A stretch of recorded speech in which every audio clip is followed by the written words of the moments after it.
The ride home from Merbu North is approximately, I don't know, 250 kilometres or something like that. It should take me, 2.5 hours to get home. This time I'm going down the Princess Highway, or up the Princess Highway. Pity I missed the GoPro setup before, because all it was doing was one camera was looking at me backwards. It wasn't looking at anything to my front, and of course it wasn't recording the audio because the audio is connected to my forward facing camera. So there you have it. When I get home I'll see that it's all recorded the same way. I've got, for anyone that's interested, my GoPro is sitting on to the front, which is on a chesty mount.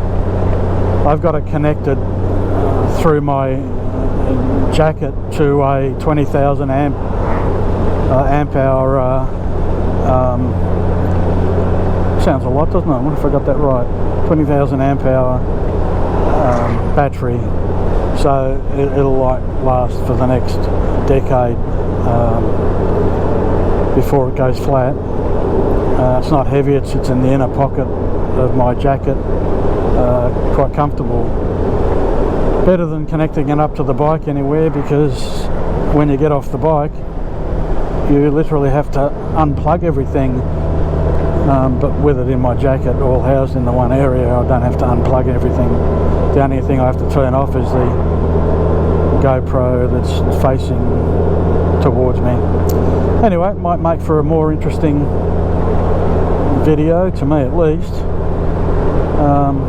Getting all this stuff right is not the easiest thing in the world, syncing everything up, and when you've got a Honda Goldwing, that makes it all the more difficult, because everything's got to be switched on in order for your CarPlay to work and for your comms to work, which and my comms are through Sena Impulse helmet, which is brilliant, by the way. The sound quality is brilliant, and of course you can do your phone calls and text messages and everything the same as a helmet mounted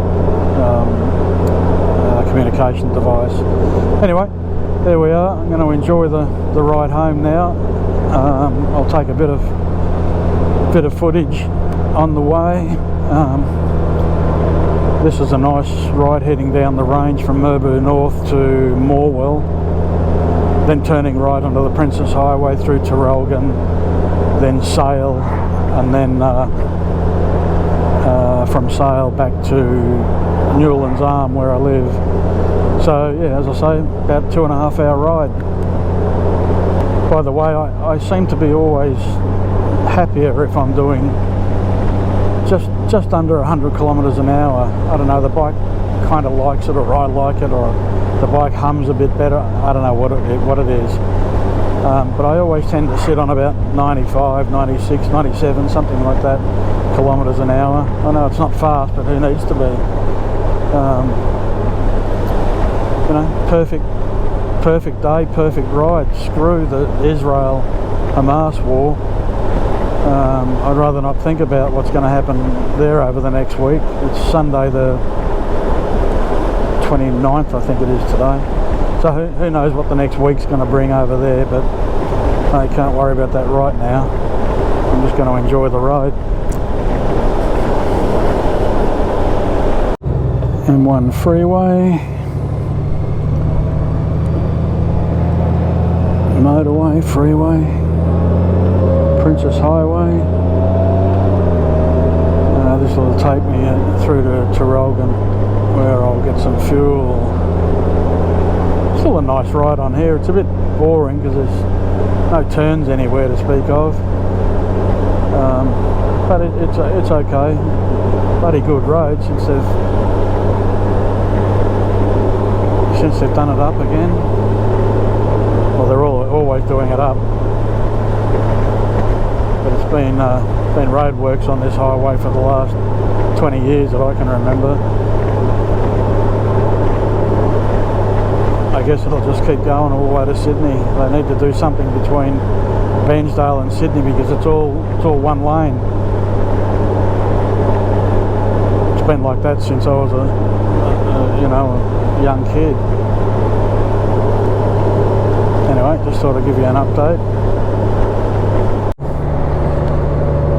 The main shopping centre's off to the left. Plenty of cars up there. Doesn't look too bad, Tarolgan now.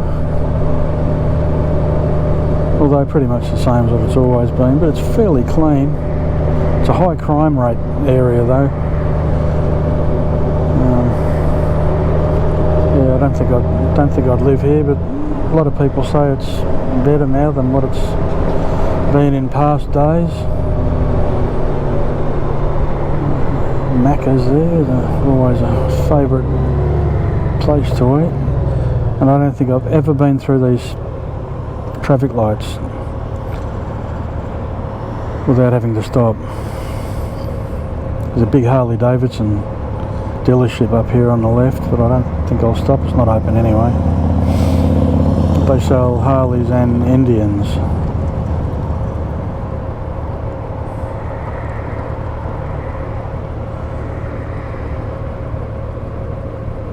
I'll stop up here for fuel.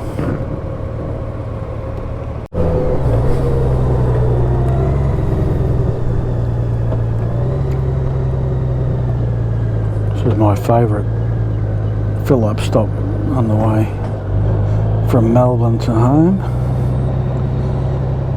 Always come in here for something, usually a donut, but I don't think I'll do that today.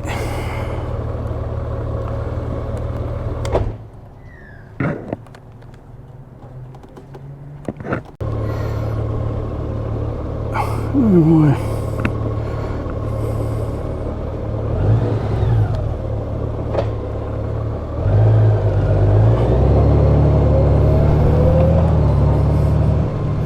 I've got a nice clean windshield now, so might be able to see through it.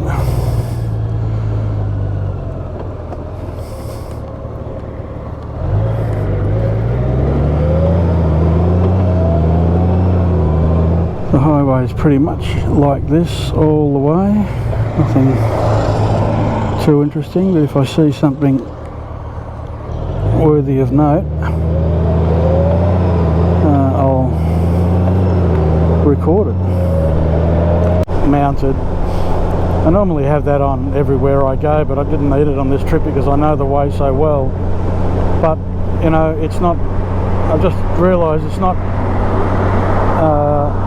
used just for directions, it's used for speed limit and notifications. The Honda Goldwing, being what it is, one of the, if not the best motorcycle on the planet, doesn't have a speed it has the speed indicator, but it doesn't tell you what the speed limit is, whereas the Zumo has the speed limit displayed on any of the screens. Now so yeah, it's just the Honda, they need to think a little bit more in depth about things that have on a $52,000 motorcycle. To have something like that is a bit of a no-brainer. Not even sure whether you can get it on CarPlay maps. Might try that later. Anyway, the Garmin also has notifications like speed cameras, ants crossing the road, how many war zones there are on the planet at the moment. All in all, a pretty good app, I reckon. Pretty good accessory to have, but anyway, I didn't put it on this time.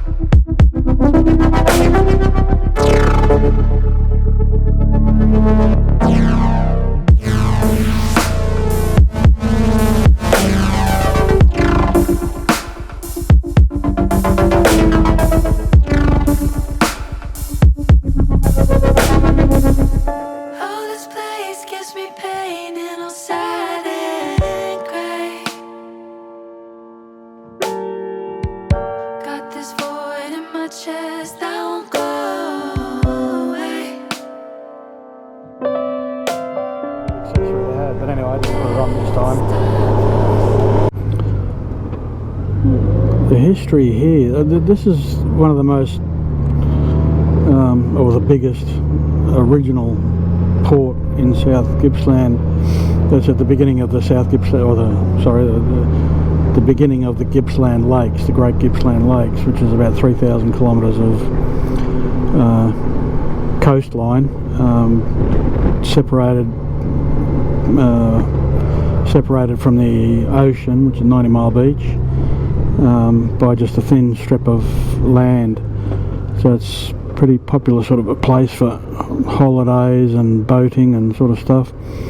But originally Sale was the original port for this area. I'm going back 150 years ago, I suppose, something like that, where ships used to come in, offload goods and so forth for the Gippsland area, and transport and smaller boats like paddle steamers and stuff like that used to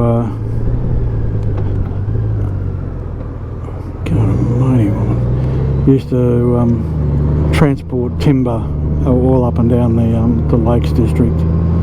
So yeah, it's a pretty big place. These days it's just more recreational, of course.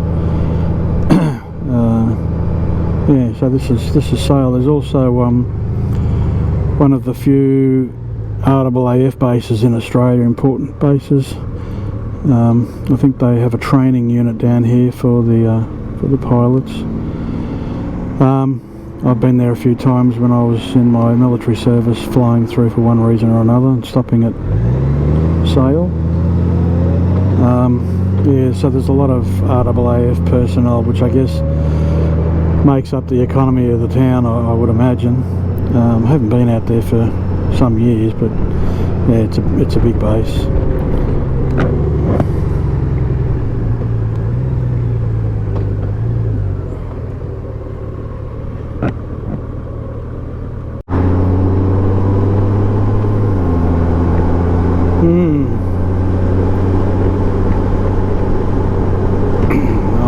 Google Maps doesn't want to take you the most logical way home, which is another reason why I use the Garmin Zumo XT.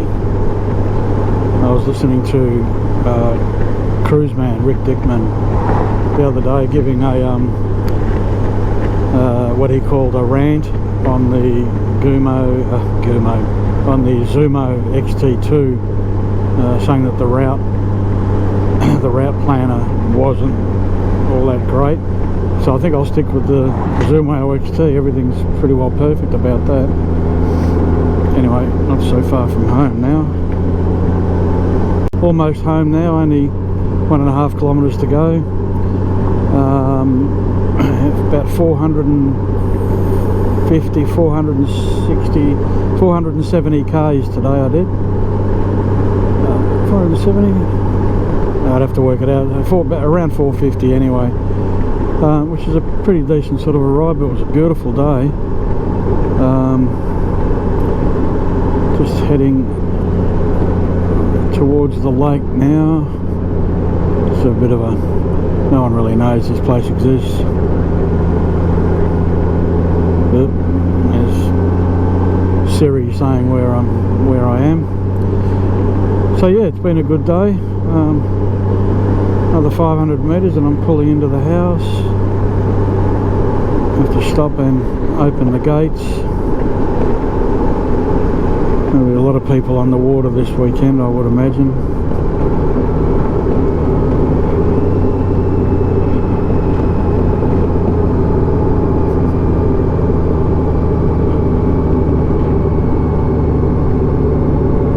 Not much happening there.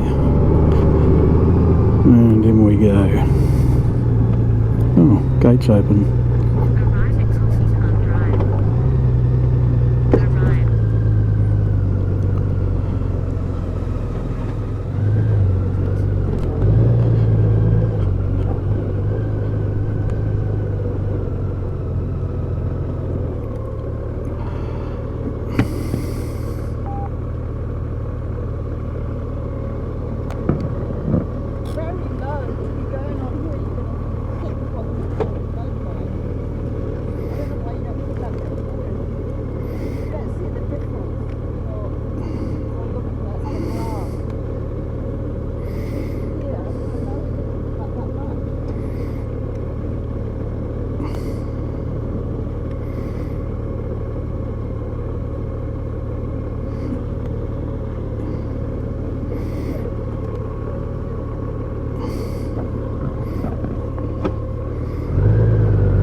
My bloody brake on.